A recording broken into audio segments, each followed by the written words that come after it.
자, 그래서 브랜딩을 위한 필수 요건, 명분부터 만드셔라. 이거를 내가 왜 하려고 하는지. 그래서 저는요, 컨설팅 할 때 음식점이든 카페든 제일 먼저 숙제를 드리는 게 있거든요. 이거 왜 하시려고 하세요? 네. 근데 100이면 100, 이유가 다 달라요. 거기서 저는 차별화를 뽑아냅니다. 네. 목적이 다 다르거든요. 네. 자, 그래서 첫 번째 철학 가치관을 만들기예요.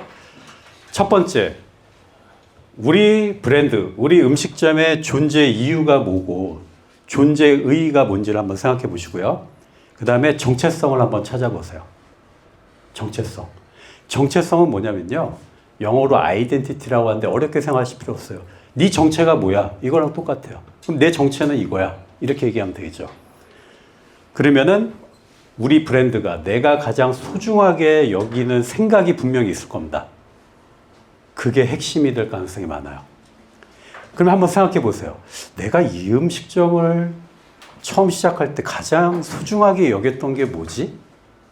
이게 우리의 철학으로 될 단초가 되고요. 나중에 말씀드린 컨셉의 시초가 될 겁니다. 그 다음에 세 번째, 내가 잘할 수 있는 거여야 돼요. 어디서 따오면 안 돼요. 어디 봤더니 저기 음식점 뭐 특이한데 우리도 그대로 가져올까? 안 돼요. 내 거여야 돼요. 혹은 따와도 되는데 그냥 따오면 폭망이에요. 내 거화 시켜야 돼. 그래서 아인슈타인이 이런 얘기를 했어요. 창의성이란 어디서 모방했는지 그 숨기는 방법을 아는 데 있다. 그러니까 모방, 어떤 거든 다 편집이고 모방이에요. 그런데 어디서 따왔는지를 숨길 정도로, 사람들이 모를 정도로 감쪽같다? 이게 창의적이라는 거죠. 네. 자, 이게 사실 오늘 핵심이에요. 네.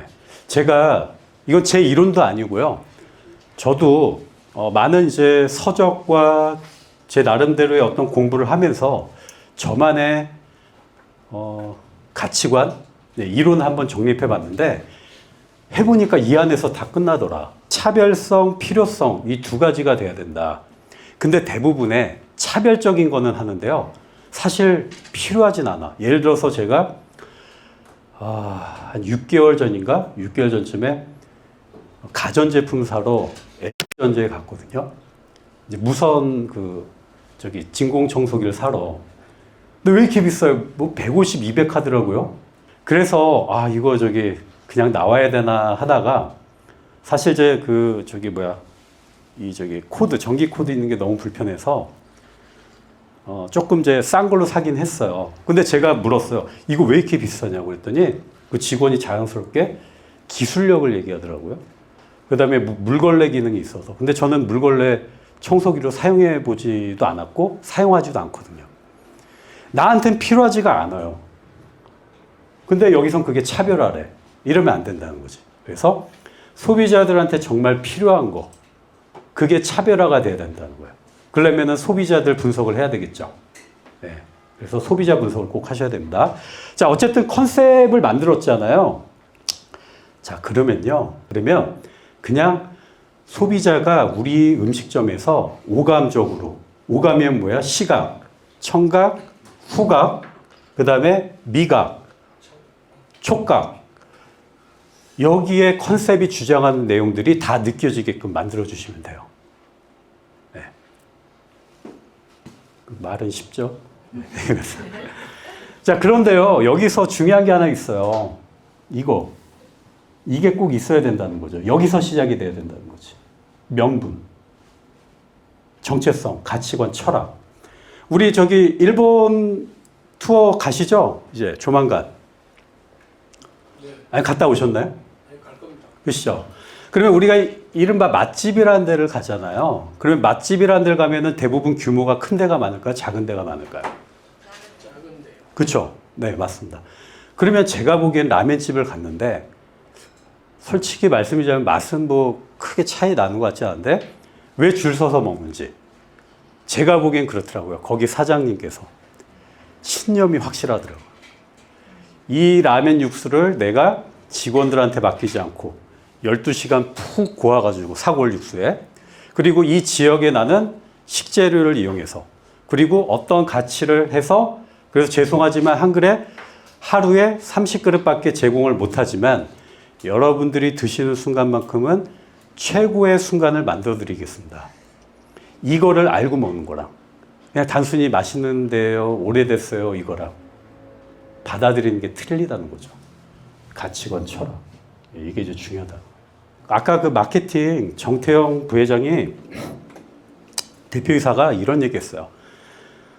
소비자들은 이제 자신의 생활의 빈 곳을 채우기 위해서 물건이나 음식을 사는 거에서 자아 실현을 위해서 내가 어떤 물건을 소비하고 갖고 있느냐는 것이 자신을 나타내는 자아의 일부가 됐기 때문에 이 브랜딩이라는 게 나왔다는 거죠. 그래서 많은 사람들이 이 브랜드 아이덴티티를 더욱 강력하게 요구를 한대요. 왜? 이제는 동일시 시키려고 하는 거죠. 그 브랜드를 나의 존재 이유, 그 다음에 그 브랜드를 나의 정체성을 확인하는 도구로 사용한다는 거예요. 그래서 이제 앞으로 더 힘들어졌대요. 일관된 목소리, 존재 이유나 이런 부분을 확실하지 않으면 소비자들한테 외면을 당할 거라고 얘기를 합니다. 그러니까 여러분들이 자꾸 메뉴 맛, 그 다음에 디자인, 인테리어 여기에 집중하시면 안 돼요. 그러면 그때는 반짝거리는데 계속 바꿔주셔야 돼요. 왜냐하면 소비자들이 그것 때문에 오니까. 그런데 조금 더 넓은 범위에서 우리 브랜드가 좋아서 우리의 어떤 사장님의 가치관, 철학이 마음에 들어서 오게 하면요, 메뉴가 1년에 잘 안 바뀌어도 충성 고객을 만들 수가 있어요. 이 세 가지 꼭 좀 기억해 주십시오. 그 다음에 스토리로 무장해야 돼요. 스토리. 이거는 공감하시죠? 스토리가 있어야 된다. 말씀은 다 그러더라고요. 뭐 스토리텔링을 해야 된다. 근데 그 스토리텔링이 단순히 그냥 이야기하는 서사시로 끝나면 안 돼요. 네. 그럼 어떻게 해야 되냐? 이것도 다 방법이 있다는 거죠. 자, 우리 당군 신화는 다 기억하시지 않나요? 근데 저는 제 기억에 초등학교 때 딱 한 번 배웠는데 지금 이제 저도 50이 다 돼 가는데 아직도 기억을 해요. 근데 왜 기억을 할까요? 한 40년이 지났는데 스토리로 전달받았기 때문에, 이야기 형태로 들었기 때문에 그래요. 저희 아들인데 제가 이거 2년 전에 찍은 것 같은데 지금 앳돼 보이지만 지금은 키가 저보다 커요. 182예요. 182. 한때 저희 와이프랑 둘째 그 딸이 주말이 되면 디자인을 배우러 일산을 나갔어요. 전 파주 운정 신도시에 사니까. 그래서 아침을 아들하고 해결해야 돼요. 그래서 가장 간단한 게 설렁탕이잖아요. 그러니까 갔어요. 근데 거기 주인분이 아마 그렇게 생각하셨을 거예요. 저기 와이프 없는 저기 남편이 아들하고 일주일마다 설렁탕 먹으러 온다고. 아마 그렇게 생각하셨을 것 같은데, 어쨌든 이 녀석이 공부도 싫어하지만 책 읽는 건 더더욱 싫어요. 근데 설렁탕 먹으면서 저한테 뭐라고 한 줄 아세요? 아빠, 저희 설렁탕만 보면 운수 좋은 날이 생각이 나요. 야, 너 그거 어떻게 알아? 그랬더니 아빠, 그 운수 좋은 날에 김첨지라는 아저씨가 나오는데 아침에 일 겪고 출근하는데 와이프 아줌마가 설렁탕 하나 먹고 싶다고. 근데 매정하게 뿌리치고 한데 마침 그날 유독 장사가 잘 돼서 퇴근하는 길에 설렁탕 사왔는데 아줌마 죽었잖아요. 이러더라고. 어떻게 기억할까요? 이야기 형태로 선생님한테 전달받았기 때문에. 자, 그래서요, 이야기가 왜 중요하냐면 사람들의 관심을 끌고 소비자들한테 가장 가까이 다가가기 쉬운 게 이야기예요. 우리 브랜드 알려주려고 노력하지 않아도 이야기 하나만 잘 만들어도 소비자들이 와. 자, 그래서 강력한 브랜드가 되기 위해서는 사람들이 계속해서 서로 이야기를 나눌 수 있는 브랜드 스토리를 제공해야 된다. 이것도 방법이 있더라. 자, 지금 여러분들이 소비자가 와줬으면 하는데 만약에 잘 안 온다라면은 스토리를 만드시면 좋습니다. 그래서 주의를 끌 수 있는 스토리. 그래서 주의를 끌면은 영향을 미쳐야 돼요. 가만히 있으면 안 되고 마지막 바꿔놔야 돼요. 자, 미국에요. 우리나라의 롯데처럼 그 엑스컴이라고 유명한 데가 있는데 여기 이제 보시면 수십 년간 부동의 1위 자리를 놓치지 않았는데요. 2013년도에 업계 3위까지 떨어졌어요.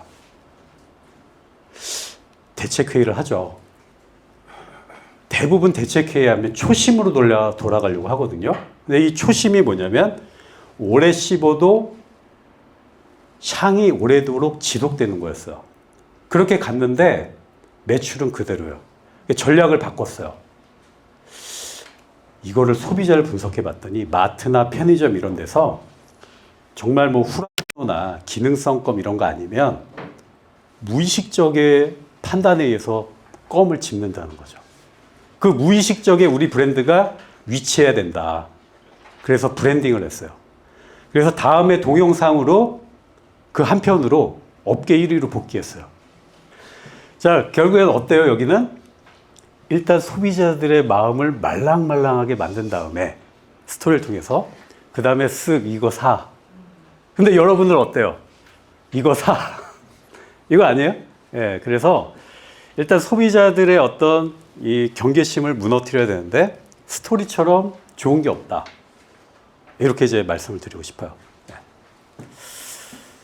자, 그 다음에 자, 그러면 이제 스토리를 어떻게 만들어야 되느냐? 구체적으로 알려드릴게요. 4가지가 꼭 들어가면 좋아요. 첫 번째, 분명한 캐릭터. 슈퍼맨 나오죠? 그냥 일반 사람이 아니고 우리 브랜드, 우리 음식점 안 돼요. 나야 돼. 혹은 우리 직원이던가 아니면 우리 어머니가 되던가 분명한 캐릭터가 있어야 된다. 두 번째, 진실한 감정. 나를 뭐 속된 말로 조금 낮춰도 돼요. 까도 돼요. 진실해야 돼요. 거짓이 없어야 돼. 세 번째, 중요한 순간. 자, 여기 그림 보시면 뭐 결혼식 하는, 그래서 제가 이 결혼을 통해서 그때 와이프가 좋아했던 음식, 이게 지금까지 평생 기억에 남아서 제가 이 아이템으로 음식점을 했습니다. 이 중요한 순간이 뭐냐면 결국에는 하나의 이제 음식점을 하게 된 계기. 이렇게 연결이 되면 좋습니다. 자, 마지막에 구체적 디테일이 있어요. 이건 뭐냐면 사진을 보면은 저 소맨 같은 게 있죠. 우리 워크맨 할 때 하수는 그때 80년대 소니에서 이어폰 끼고 듣고 다녔지. 이렇게 되는데요. 이걸 표현하는 고수는 어떻게 한 줄 아세요? 야, 그 소니에 보면 오토리버스 기능이 있어가지고, 그렇죠? 오토리버스 기능이 뭐예요? A면에서 B면으로 자동 넘어가는 거잖아. 이렇게 구체적으로. 그러면 우리가 목표로 하는 타겟이 만약에 30, 40대 주부다? 그러면 그분들이 관심을 갖거나 어렸을 때 추억으로 어떤 맛을 느꼈을까? 여기에 맞는 스토리를 짜시면 좋다는 거죠. 그래도 어렵죠? 네. 그래서 요거를 만족한 스토리를 한번 보도록 할까요? 네. 제가 또 읽어드려야 되겠네요. 그렇죠? 네. 자, 여기는 이제 강릉에 있는 데인데 카페를 하시는데 오징어 관련된 거예요. 오징어가 컨셉인 거죠. 그래서 스토리를 만들었는데 한번 읽어드릴게요. 퇴근길에 사오신 따뜻한 오징어에서 느낀 업의 본질.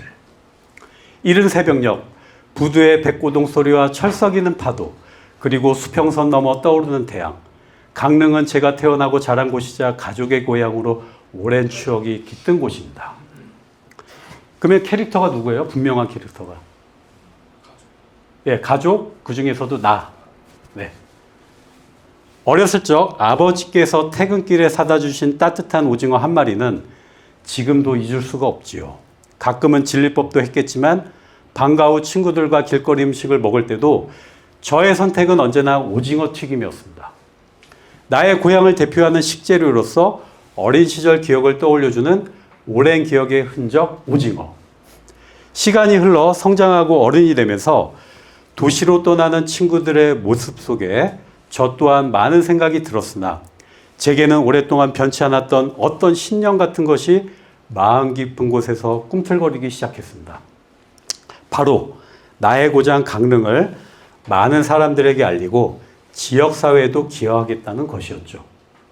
어때요? 아까 명분에 필요한 요소들이 다 들어가 있지 않나요? 그리고 명확한 캐릭터, 진실한 감정, 중요한 순간. 자, 중요한 순간은 뭘까요? 여기. 어린이 되면서도 도시로 떠나는 친구들의 모습 속에 자기도 떠나려고 했는데 오히려 이게 이제 계기가 돼서 아니야, 난 여기 남아서 내 고향 강릉을 지역사회에 기여도 하고 뭔가 사업을 통해서 내 꿈을 펼칠 거야. 이게 이제 중요한 순간이 된 거죠. 자, 원대한 아이디어나 목표가 있었던 것은 아니었지만 제가 잘 알고 가장 잘할 수 있다고 판단했던 것은 바로 커피와 오징어였는데 이를 통해 강릉의 매력을 다양한 방법으로 소개할 수 있다는 확신이 들었습니다. 네, 마치 커피를 가슴속 깊이 품고 있는 오징어를 카멜레온처럼 모든 환경에 잘 어울리도록 변화시키겠다는 마음. 까르마리. 그래서 이름도 브랜딩이 잘 됐어요. 까르마리가 뭐냐면 스페인어로 오징어 튀김이에요. 까르마리는 바로 강릉을 대표하는 특산물인 오징어를 모티프로 다양한 연출과 고객 경험을 위해 시작한 카페입니다. 제가 어린 시절 오징어를 통해 느꼈던 따뜻한 기억이 모두에게 재미와 추억의 온기로 채워질 수 있다면 강릉과 이곳을 찾는 모든 사람들이 서로 감성적으로 연결될 것이라는 믿음을 가지고 있습니다. 강릉의 전통을 계승하고 미래유산으로 남기기를 바라는 마음, 바로 까르마리의 정신입니다. 네. 이런 브랜드 스토리 하나 있으면 좀 어필이 되겠죠. 네. 자, 그래서 브랜딩 프로세스가 있는데요. 일단 여러분들이 음식점을 통해서 지향하고 싶으신 게 있죠. 그게 A든 B든 상관없습니다. A 방향으로 가고 싶다. 그러면 일관되게 가야 돼요. A 방향으로. 어떤 거는 뭐 메뉴에 B, C 있을 수는 있는데요. 그게 도드라져서는 안 돼. 기본적으로 인테리어에도 A 느낌, 메뉴에도 A 느낌, 서비스에도 A 느낌. 일관돼야 된다는 거지.